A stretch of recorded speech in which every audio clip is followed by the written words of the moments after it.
नमस्कार दोस्तों, आप देख रहे हैं एशिया विल हिंदी और मैं हूं दिलीप खान। अभी 16 तारीख को जब महाराष्ट्र के पालघर में दो साधुओं की लिंचिंग हो गई, भीड़ ने पीट पीट कर हत्या कर दी, तो उस मामले ने आज सुबह से कल से इस मामले ने तूल पकड़ रखा है। अभी तक महाराष्ट्र सरकार ने, महाराष्ट्र पुलिस ने पूरे मामले में 110 लोगों को गिरफ्तार किया है, जिनमें 9 नाबालिग भी हैं और 101 जो वयस्क लोग हैं उनको गिरफ्तार किया गया है। सुबह से ट्विटर पर जिस तरह के कमेंट किए जा रहे हैं, जिस तरह के मामले को रंग देने की कोशिश की जा रही है, उसमें बार बार ऐसा करने की कोशिश की गई सुबह से लेकर अब तक, जैसे ये मामला कोई कम्युनल एंगल इसमें हो। तो हम आज ये समझने की कोशिश करेंगे कि पालघर में क्या हुआ, साथ में ये जो लिंचिंग की घटनाएं देश में पिछले 5-6 सालों से इतनी ज़्यादा बढ़ गई है, इसकी वजह क्या है और आगे क्या करने की ज़रूरत है। तो हम शुरू करते हैं पालघर के मामले से। पालघर में दो साधु अपने एक कार हायर करके वो गुजरात जा रहे थे, सूरत जा रहे थे, और वो दादर जब पालघर से होकर गुजर के दादर नगर हवेली प्रवेश करने वाले थे, वहाँ पर एक गांव में भीड़ ने कार को रोक ली और उसके बाद उन लोगों पे ये अफवाह फैली थी गांव में कि कुछ लोग बच्चा चोरी कर रहे हैं, कुछ लोग बच्चों का अंग निकाल के बेच रहे हैं। तो इस तरह की जब अफवाहों का सिलसिला शुरू हुआ, जो पिछले कई दिनों से वो गांव वालों के बीच में चल रही थी, तो उसके बाद इन साधुओं को पकड़ के गांव वालों ने पीटना शुरू किया। पुलिस वाले भी आए, लेकिन पुलिस वाले पर भी गांव वालों ने हमला किया और अंततः दोनों साधुओं को मार दिया गया, पीट पीट कर हत्या कर दी गई। तो इस मामले से शुरू होने के बाद, इस मामले के बाद ये चर्चा शुरू हो गई एक तरह से कि भारत में जो लिंचिंग की घटनाएं हैं वो क्यों हो रही है, किस किस तरह के आरोपों में हो रही है। तो अगर आप कैटेगराइज करें तो 2-3 तरह के आरोपों में आपको मुख्य तौर पर लगेगा कि पिछले 5-6 साल में जितनी लिंचिंग हुई है उसमें जाहिर तौर पर जो गोरक्षा का मामला है, गाय के नाम पर जो लिंचिंग हुई है, वो सबसे ज़्यादा मामले हुए पिछले 5-6 साल में। उसके बाद 2017 से करीब करीब ये सिलसिला शुरू हुआ है। जो एक नया ट्रेंड है, वो एक ट्रेंड है कि जगह जगह, ये कोई एक राज्य का मामला नहीं है। झारखंड में 2017 में कई सारे मामले सामने आए थे, जब वहाँ पर बच्चा चोरी के अफवाहों के बाद एक कई लोगों की हत्या की गई। आपको याद होगा जादूगोड़ा में इस तरह का पहला मामला, जब बहुत ज़्यादा पब्लिक हुआ था मामला, जादूगोड़ा में जो पूर्वी सिंहभूम का इलाका है वहाँ पर मामला सामने आया था। उसके बाद कर्नाटक, तमिलनाडु, असम, महाराष्ट्र, कई राज्यों में इस तरह के मामले फैल गए और धीरे धीरे अब गोरक्षा के साथ साथ ही बच्चा चोरी के आरोपों में जो हत्या का सिलसिला है वो बदस्तूर अब और ज़्यादा तेज़ हो गया है। मैं डेटा से शुरू करता हूँ, उसके बाद हम आएंगे कि जो 4 वजहें जो इस पूरे मामले को एनालाइज करने की हो सकती हैं, वो 4 वजहें क्या क्या है। जैसे ये जो लिंचिंग की घटनाएं नहीं रुक रही हैं, इनमें जो प्रमुख 4 कारण हैं, वो कारण है जो इस पे होने वाली राजनीति। दूसरी जो वजह है वो है ऐसे लोगों को कौन उकसावा दे रहा है, कौन पनाह दे रहा है, कौन ऐसे लोगों को संरक्षण दे रहा है।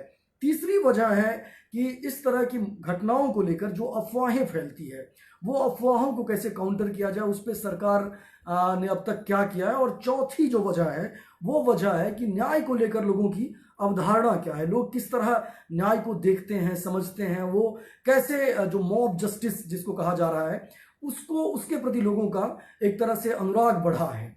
तो हम इन चारों बिंदुओं पर अलग अलग बात करेंगे। उससे पहले डेटा से शुरू करते हैं कि भारत में मॉब लिंचिंग का ये जो सिलसिला है ये तेज कब से हुआ है। भारत सरकार इसको लेकर कोई डेटा रिलीज नहीं करती है। 2017 में जब national crime record bureau NCRB, इसने आमतौर पे क्या होता है कि जब देश में अपराध का कोई नया ट्रेंड शुरू होता है तो एनसीआरबी उसको अलग 2017 की जो रिपोर्ट है एनसीआरबी की के ऑफिशियल्स ने मॉब लिंचिंग की गणना की, उसकी रिपोर्ट कंपाइल की, सब कुछ फाइनल था। मॉब लिंचिंग की जो आधिकारिक संख्या है वो हम लोगों के सामने अभी होती, लेकिन सरकार ने उस रिपोर्ट में मॉब लिंचिंग के जो चैप्टर था उस चैप्टर को हटा दिया और आखिरकार अभी तक देश के सामने एनसीआरबी या आधिकारिक डेटा कितने देश में मॉब लिंचिंग की घटनाएं हुई है ये किसी को नहीं पता, आधिकारिक आंकड़े क्या है। राज्यसभा में जब सरकार से पूछा गया तो सरकार ने यही कहा कि एनसीआरबी इसके डेटा, इसके आंकड़े को जमा नहीं करती, लिहाजा गृह मंत्रालय नहीं बता सकता कि देश में मॉब लिंचिंग कितनी हुई है। तो मैं एक डेटा देता हूं जो अलग अलग तरह की संगठन है, संस्थाएं हैं, जैसे इंडिया स्पेंड और फैक्ट चेकर, 2 अलग अलग वेबसाइट है जो इस तरह के डेटाज पर काम करती हैं। उनके मुताबिक 2019 की शुरुआती 9 महीने तक, यानी 2015 से मोहम्मद अखलाक के केस के बाद से, जो दादरी में केस हुआ था उसके बाद से 2019 तक, मध्य 2019 तक देश में इस तरह अब फैक्ट चेकर जो साल अलग अलग साल का जो डेटा रिलीज किया है वो डेटा 2019 के शुरुआती 6 महीने तक का ही है। अब वो डेटा सुन लीजिए, आपको पता चलेगा कि कैसे जो मौजूदा निज़ाम है, नरेंद्र मोदी की सरकार है, उस सरकार के दौरान इस तरह की घटनाएं कितनी तेजी से बढ़ी है। 2011 देश में मॉब लिंचिंग की घटना 1, 2012 1, 2013 9, 2014 18, 2015 30, 2016 42, 2017 73, 2018 92 और 2019 का डेटा उसने फाइनल करके पूरे साल में कितनी घटनाएं हुई ये फाइनल डेटा रिलीज नहीं हुआ, लेकिन बहुत सारी वेबसाइट जैसे क्विंटेक लिंचिस्तान करके एक पेज बनाया हुआ है, उसके डेटा को देखेंगे तो साफ तौर पे दिखेगा कि 70-80 से ज़्यादा मामले 2019 में भी सामने आ चुके थे। तो जाहिर सी बात है कि ये घटनाएं जो है, ये घटनाएं रुकने की बजाय लगातार देश में साल दर साल बढ़ती चली गई। अब हम जो 4 बिंदु मैं आपको बता रहा था उन बिंदुओं पे आते हैं। पहले बिंदु से शुरू करते हैं, राजनीति। ये जो मॉब लिंचिंग की घटनाएं हैं, इसमें जिस तरह के मामले अब तक जिसकी शुरुआत हुई देश में, वो शुरुआत अभी पिछले 5-6 साल की बात कर रहा हूं, वो शुरुआत हुई है गोरक्षा के नाम पर, गाय के नाम पर। तो 2013 में आपको याद होगा कि जब प्राइम मिनिस्टर नरेंद्र मोदी उस वक्त बीजेपी के कैंडिडेट हुआ करते थे, प्राइम मिनिस्टरियल कैंडिडेट, तो उन्होंने अपने रैलियों में बार बार पिंक रेवोल्यूशन शब्द का इस्तेमाल किया और ये बताने की कोशिश की, जताने की कोशिश की कि यूपीए सरकार में बीफ का एक्सपोर्ट हो रहा है और बीफ के लिए यूपीए सरकार लोगों को प्रोत्साहित कर रही है। अभी का डेटा है कि बीफ में भारत, नरेंद्र मोदी सरकार का डेटा है कि दुनिया में नंबर 1 एक्सपोर्टर इनके सरकार में ही भारत हुआ। आमतौर पे बीफ के मद में जब हम बात करते हैं तो भारत गोमांस का निर्यात कभी नहीं करता। गोमांस भारत में बैन है, ना यूपीए सरकार में निर्यात सरकार में होता है। बीफ के तहत भारत में बफेलो मीट का निर्यात होता है। तो जब इस तरह की घटनाओं की शुरुआत हुई तो उसके बाद आमतौर पे जो राइट विंग में दक्षिणपंथी हिंदू कट्टरपंथी संगठनों के बीच में ये गाय के नाम पर जो इस तरह के संगठन बने, जो स्वघोषित गौरक्षक जिन्होंने खुद को कहना शुरू किया, और जगह जगह ये सिलसिला शुरू हुआ जिसमें आमतौर पे शुरुआती दौर में लगातार देखेंगे कि जो माइनॉरिटी कम्युनिटी के लोग थे, दलित कम्युनिटी के लोग थे, उनको निशाना बनाया गया और उनको भीड़ द्वारा बार बार मारा गया। ऐसी घटनाओं के बाद अगर 2017 से शुरू करेंगे तो उस 17 में ये नया सिलसिला एक जुड़ा जिसमें बच्चा चोरी का आरोप, एक नई अफवाह की शुरुआत हुई और गोरक्षा प्लस बच्चा चोरी, उसी दौरान प्लस उसमें जोड़ दीजिए जो अंग निकालने की बात है कि किडनी निकाल के बेच देते हैं, इस तरह की अफवाहों का सिलसिला भी जुड़ा। तो शुरुआत में जब सरकार से उम्मीद की जा रही थी कि सरकार ऐसे लोगों पर एक्ट करेगी, मैं बताऊंगा आगे कि सरकार ने क्या क्या किया है, सुप्रीम कोर्ट ने क्या क्या किया, लेकिन पहले यहां से बात करते हैं कि सरकार से जब उम्मीद की जा रही थी कि सरकार ऐसे लोगों पर कार्रवाई करेगी तो सरकार ने किया क्या,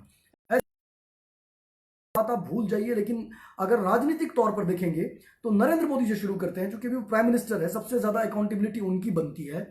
आपको याद होगा कि 2017 में जब ऐसी घटनाओं पर लगातार सरकार से सवाल पूछे जाने शुरू हुए तो उन्होंने ऐसे हत्यारों से अपील की। प्राइम मिनिस्टर अपील नहीं करती, प्राइम मिनिस्टर अपराधियों से अपील नहीं करते। अपराधियों पर जो सजा होती है, जो कार्रवाई होती है, ऐसे कार्रवाई को सुनिश्चित कराने वाले लोग होते हैं, जो चुनी हुई सरकारें होती है, वो ये संदेश देती है कि हम किसी भी अपराध को अंजाम देने वालों पर हम सख्ती बरतेंगे और ऐसे अपराधियों को हम छोड़ेंगे नहीं। अपराधियों से अपील करने का से कोई मतलब नहीं बनता और अपराधियों से अपील का कोई अपराधियों पे असर नहीं पड़ता।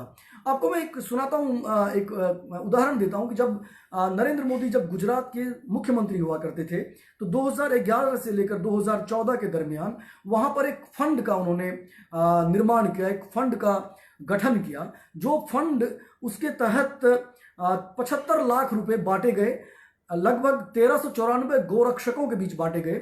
ये गोरक्षक कौन थे, सरकारी तौर पर बात कर रहा हूं।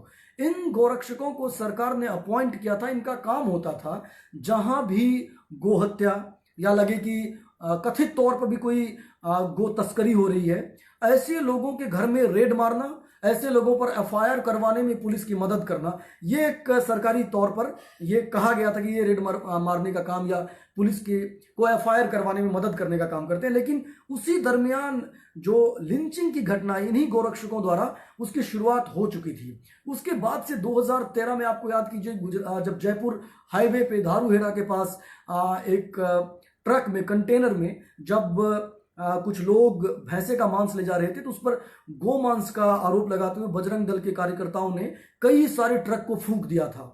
पुलिस आई, कुछ नहीं हुआ। तो शुरुआत में जब लोगों ने कहा कि एक्ट कीजिए, कार्रवाई कीजिए, तो सरकार जब कार्रवाई करने में नाकाम रही, उसके बाद क्या हुआ, ट्रेंड बदल के क्या हुआ कि सरकारी अधिकारी जो थे, राजस्थान के घटना का उदाहरण देता हूं, बाड़मेर में तमिलनाडु के एनिमल हस्बेंड्री विभाग जो होता है, पशुपालन विभाग, वो अपने डिपार्टमेंट के लिए गुजरात से कुछ मवेशी ले जा रहे थे तमिलनाडु।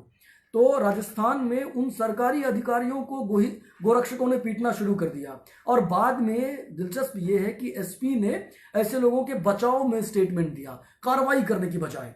और बाद में कुछ लोगों को गिरफ्तार किया गया, छोड़ दिया गया, तो कार्रवाई नहीं हुई। आप याद कीजिए पहलू खान का मामला, जब अलवर का मामला था, पहलू खान के जितने उनकी हत्या में शरीक आरोपी थे, सबको अदालत बरी कर चुकी है सबूत के अभाव में। ऐसे कई सारे मामले हैं। पीयूडीआर ने एक रिपोर्ट कंपाइल की और उस रिपोर्ट में पता चला कि ज्यादातर मामलों में तो कोई गिरफ्तारी ही नहीं हुई है। 2 मामलों को छोड़ दीजिए, उस वक्त तक का मैं उदाहरण दे रहा हूं, में इम्तियाज खान और मजलूम अंसारी का मामला था, उसमें गिरफ्तारी हुई थी। साथ में रामगढ़ में अलीमुद्दीन अंसारी का जो मामला था, उसमें भी गिरफ्तारी हुई थी। अलीमुद्दीन अंसारी के मामले पर आते, ये मामला दिलचस्प है।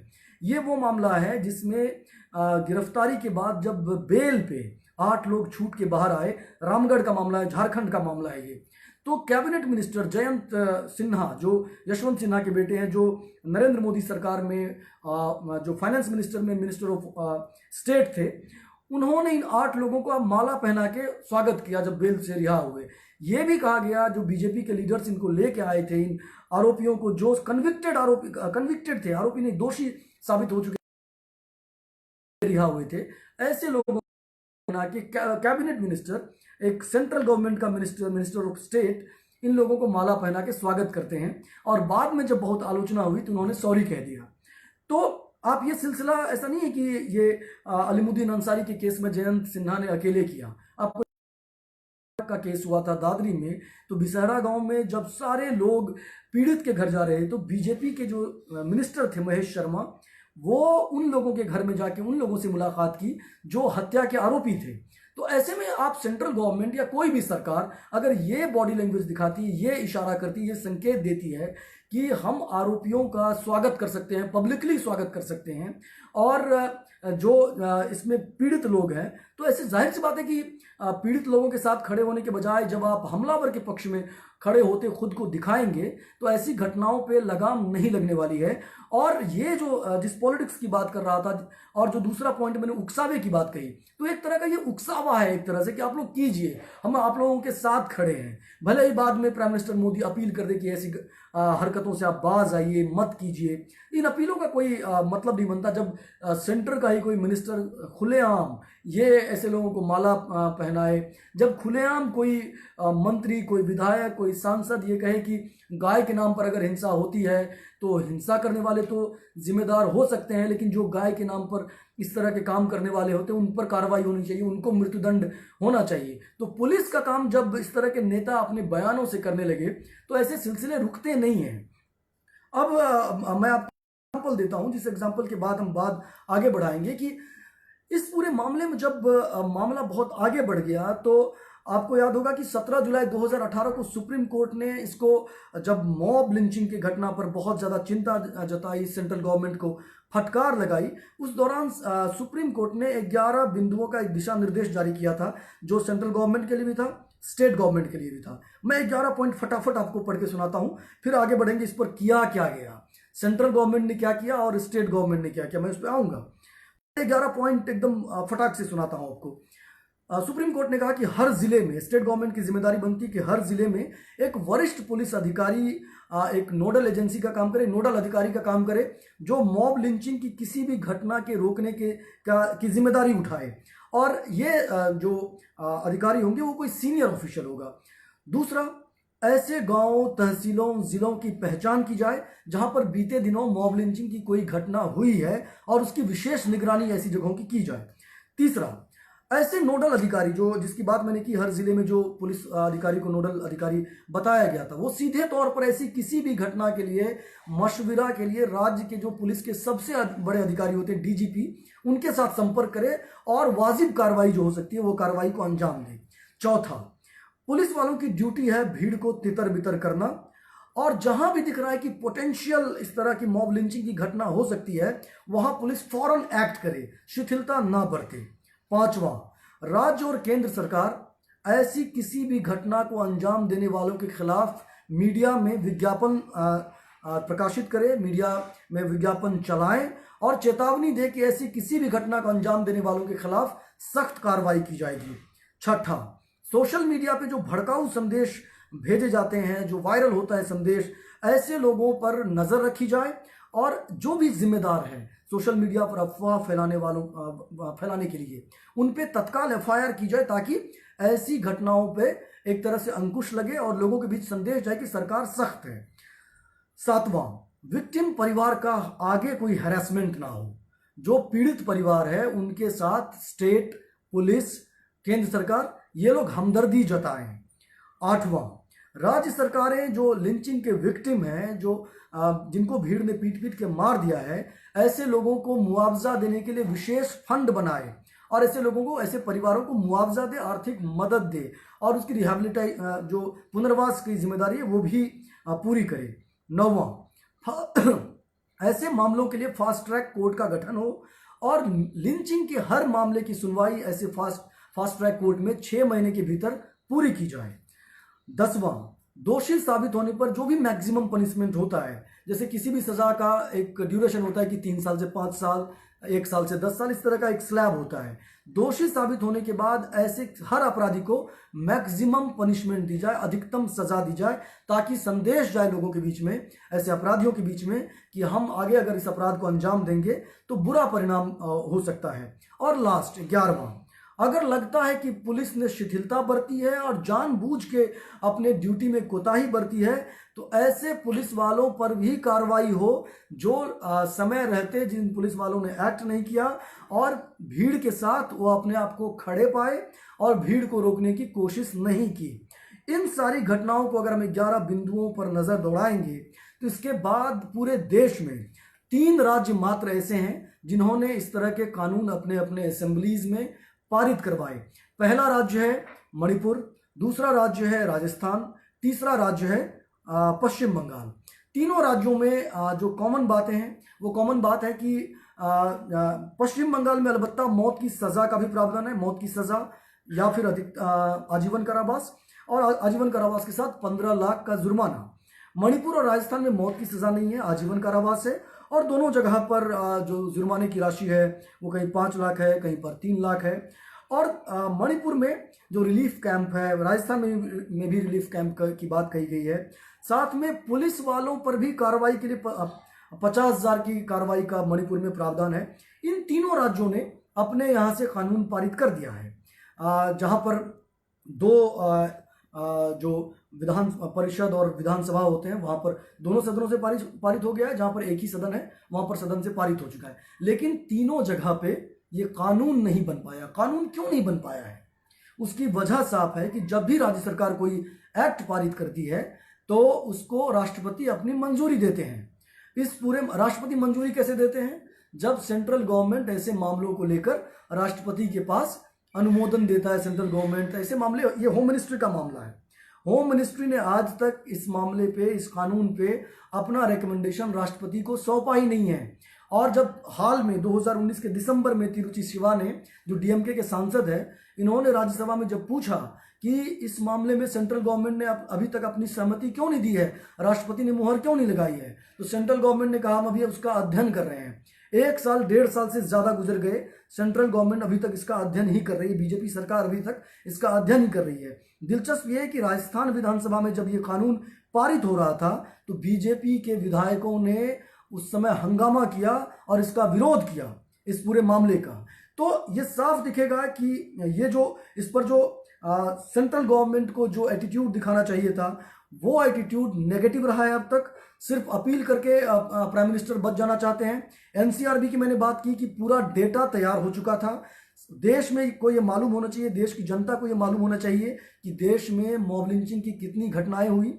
एनसीआरबी हर बार जब ये ट्रेंड है कि किसी नए तरह का अपराध जब से गणना करके रिलीज करती है डेटा, तो इस बार सरकार ने क्यों डेटा कंपाइल करने के बाद सेंट्रल गवर्नमेंट ने रोक दिया, ये एक बड़ा सवाल है सेंट्रल गवर्नमेंट पे।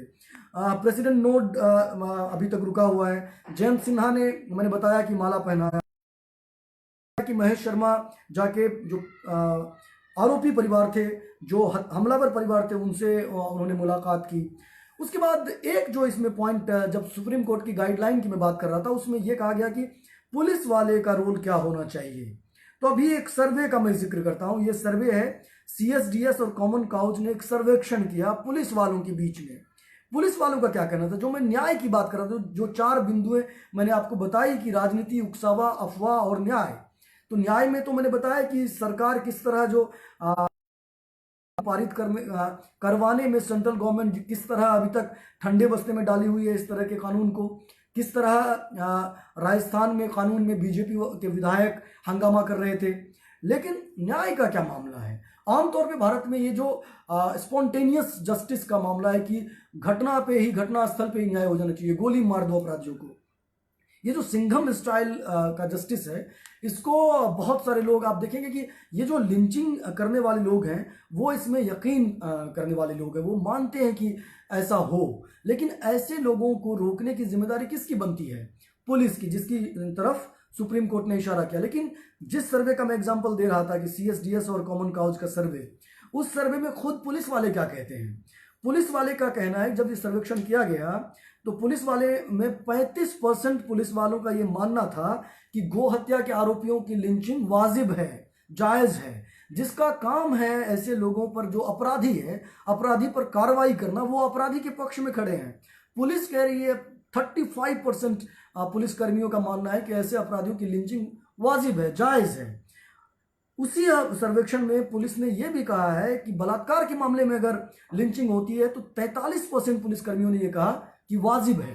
तो जब पुलिस इस तरह क्रिमिनल के पक्ष में खड़ी हो जाए, जब को उकसावा देने लगे, बढ़ावा देने लगे, तो जाहिर सी बात है कि इस तरह की घटनाओं पर लगाम नहीं लगने वाला। इसमें अगर कोई सोचता होगा शुरुआत में जो इसमें माइनॉरिटीज कम्युनिटी के लोग मारे जा रहे हैं, इसमें दलित मारे जा रहे हैं, तो धीरे धीरे ये मामला बढ़ता है और जितने भी कम्युनिटी है, जो कम्युनिटी खुद को सुरक्षित मान रहे थे, उन कम्युनिटी तक ये धीरे धीरे मामला आने लगा है।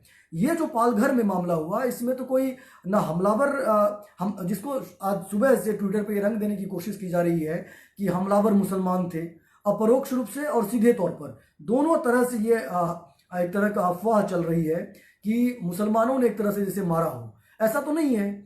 जो मरे वो भी हिंदू थे, जो मारे वो भी हिंदू थे, और उसमें कुछ ट्राइबल्स पॉपुलेशन भी था। तो ये सिलसिला फिर रुकता नहीं है कि अगर आप समाज को भीड़तंत्र वाला समाज बनाएंगे, मोबोक्रेटिक समाज बनाएंगे, तो उसमें कोई भी मर सकता है। आप न्याय की बुनियादी अवधारणा के खिलाफ जब समाज जाएगा तो यही सब उसमें घटनाएं सामने आएंगी। और उसमें सबसे बड़ा एक दिलचस्प मामला यह भी होता है कि जब भी इस तरह की घटनाएं होती, ज्यादातर मामलों में आप देखे होंगे कि उसमें जो पीड़ित है, पीड़ित पर भी पुलिस एफआईआर कर देती है। जो हमलावर है, हमलावर तो एफआईआर हुई। लेकिन आपको, जैसे तबरेज अंसारी का मामला है, तबरेज अंसारी पर लोगों ने यह आरोप लगाया कि कथित तौर पे यह कहा गया कि वो चोरी कर रहा था, और चोरी की अफवाह के बाद लोगों ने उनकी पीट कर हत्या कर दी। पुलिस ने एफआईआर दर्ज की। जिन्होंने पीट कर मारा उनके खिलाफ तो एफआईआर हुई। तबरेज अंसारी के खिलाफ भी चोरी का एफआईआर दर्ज हो गया। उसी तरह पहलू खान के खिलाफ भी यही हुआ।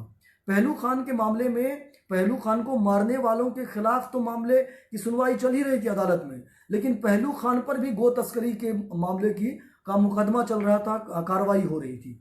तो ये जो उसमें जो पुलिस का जो रवैया होता है कि फटाफट एफआईआर दर्ज करना, वो रवैया ऐसे लोगों पे जो हिंसक भीड़ में शामिल थे, उनको, उनके खिलाफ कार्रवाई में वो रवैया नहीं दिखता। पीयूडीआर का मैंने हवाला दिया कि 90%, 95% केस में पुलिस ने अब तक कोई एफआईआर ही दर्ज नहीं की है।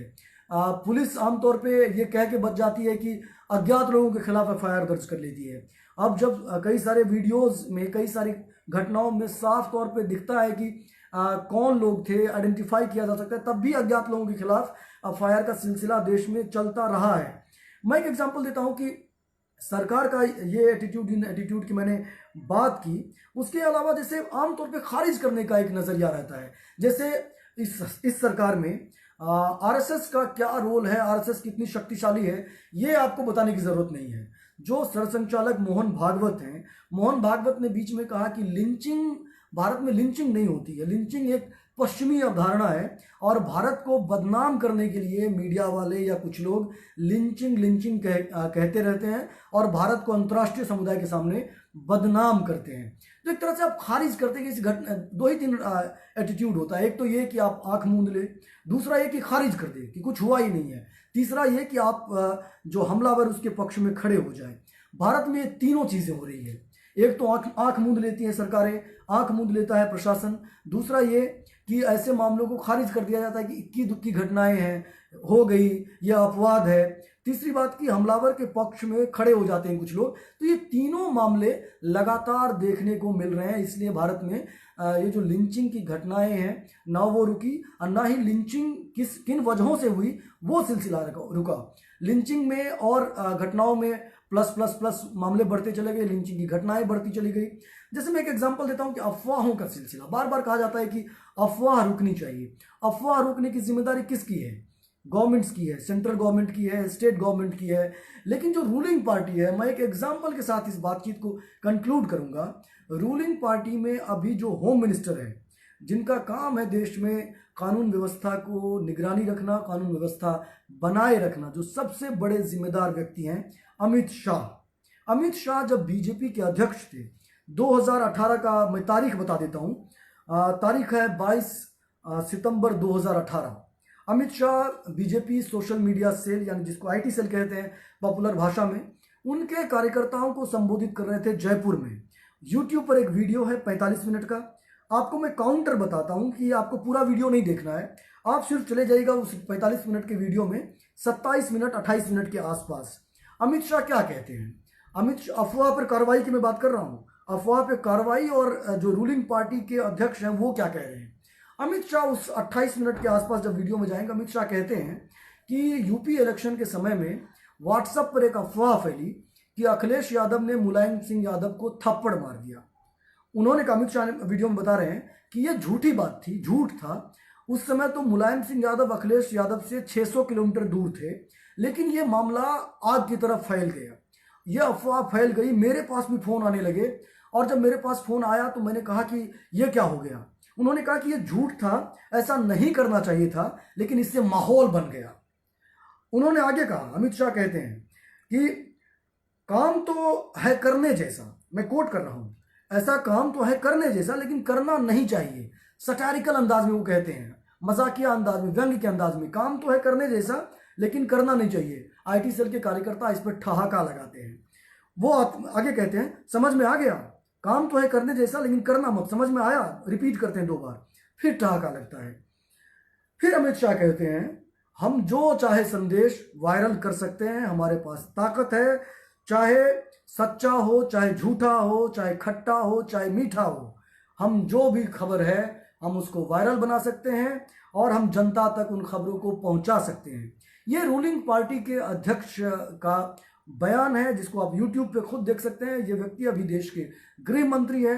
अफवाह को रोकने की बात लगातार हो रही है। अगर आप ग्लोबल अंतर्राष्ट्रीय मॉनिटरिंग एजेंसी जो है, चाहे वो रिपोर्टर विदाउट बॉर्डर हो, चाहे वो CPJ हो, चाहे वो तमाम तरह की एजेंसीज हो जो फ्रीडम ऑफ एक्सप्रेशन को लेकर इंडेक्सिंग करती है, उन इंडेक्सिंग में बार बार पिछले कई साल से ये आरोप लगाए जा रहे हैं कि भारत में जो राइट विंग असर्शन है, जो नेशनलिज्म का मामला है, उसमें जिस तरह मोदी सरकार ने लगातार ऐसे लोगों को का बचाव किया है, संरक्षण दिया है, ऐसे लोगों को और ज़्यादा उकसावा दिया है, उसकी वजह से देश में न सिर्फ अफवाहों का सिलसिला बढ़ा है बल्कि ऐसी घटनाएं बढ़ी है, बल्कि पत्रकारों पे भी हमले का मामला ज़्यादा बढ़ गया है।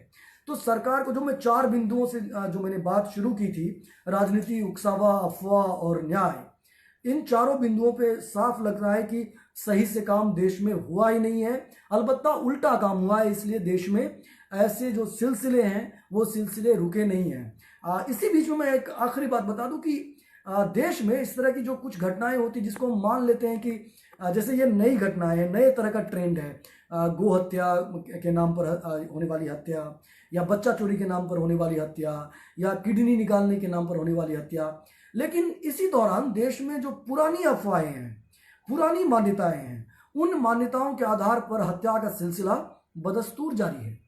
जैसे मैं एक एग्जांपल देता हूं, 2000 से लेकर 2012 के बीच में इस देश में डायन होने के नाम पर, जिसको विच हंटिंग कहते हैं, और विच हंटिंग आमतौर पर अब एक ऐसा फ्रेज हो गया है जिसको आमतौर पे जब चुन के किसी को सजा दी जाती है, चुन के किसी पर हमला किया जाता है, तो उनको विच हंटिंग कहते हैं। लेकिन विच हंटिंग का सिलसिला देश में जो वाकई जो विच हंटिंग होती है वो सिलसिला जारी है। 2000 से लेकर 2012 के बीच में इस देश में 2097 लोगों को सिर्फ डायन होने के नाम पर मार दिया गया। ये रिसर्च है, बख्शी और नागराजन ने एक किताब लिखी है, उस किताब को मैं कोट करके ये डेटा दे रहा हूँ। उनकी रिसर्च है, उनकी रिपोर्ट है। तो देश में जो पुरानी अफवाहें हैं डायन होने के नाम पर, जो अंधविश्वास है, वो अंधविश्वास खत्म नहीं हुआ है। सरकार को उस मोर्चे पर काम करना चाहिए। लेकिन जो नई तरह की अफवाहें फैल रही है, नए तरह का समाज में ट्रेंड पैदा हो रहा है, नए तरह की भीड़ तैयार हो रही है, उन भीड़ को सरकार मानने की बजाय, उनको रोकने की बजाय उनको बढ़ावा दे रही है। और जो साइकोलॉजिस्ट है, वो साइकोलॉजिस्ट ये मानते हैं कि भीड़ का दिमाग नहीं होता है। आप भले ही बहुत बौद्धिक हो, लेकिन आप अगर भीड़ में शामिल हो गए तो सच्चाई यही है कि आप भीड़ का हिस्सा है, और आपके सोचने की जो क्षमता है वो उस भीड़ की सामूहिकता के साथ जुड़ जाती है। फिर आप क्या सोचेंगे ये भीड़ तय करती है, और भीड़ जो करेगा आप उसके मुताबिक एक्ट करते हैं। तो आपका अपना दिमाग काम नहीं करता, फिर आप भीड़ के हिस्सा हैं और मोबोक्रेसी के आप हिस्सा हैं। अगर आप भीड़ की तरफ से हत्या होने वाली घटनाओं के समर्थक हैं तो आप में एक पोटेंशियल हत्यारा छुपा हुआ, ये साइकोलॉजिस्ट मानते हैं। तो ये जो अभी पालघर में मामला हुआ, इसके बहाने हमने बताने की कोशिश की कि देश में जो लिंचिंग की घटनाएं हैं, ये घटनाएं रुक क्यों नहीं रही है, ये घटनाएं बेलगाम क्यों हो गई है, हर साल इस तरह की घटनाएं बढ़ती क्यों जा रही है, सरकार एक्ट क्यों नहीं कर रही है, ये बड़ा सवाल है। अगर आपको ये वीडियो पसंद आया हो तो अपने दोस्तों के साथ या बाकी जगहों पर आप इसे शेयर कीजिएगा। हमारे Facebook page, YouTube page, Instagram, इन सबको लाइक करना ना भूलिए। और देश और दुनिया की बाकी खबरों के लिए देखते रहिए एशियाविल हिंदी। और आखिर में एक बात की, लॉकडाउन के दौरान आप क्या कर रहे हैं, इससे जुड़ा हुआ वीडियो हमें 1 मिनट में बना के भेजिए। हम एशियाविल हिंदी के प्लेटफॉर्म पर उसे जगह देंगे। मैं एक नंबर बताने जा रहा हूँ, उस नंबर पर आपको वीडियो व्हाट्सएप करना है। नंबर है 9003074655। नमस्कार।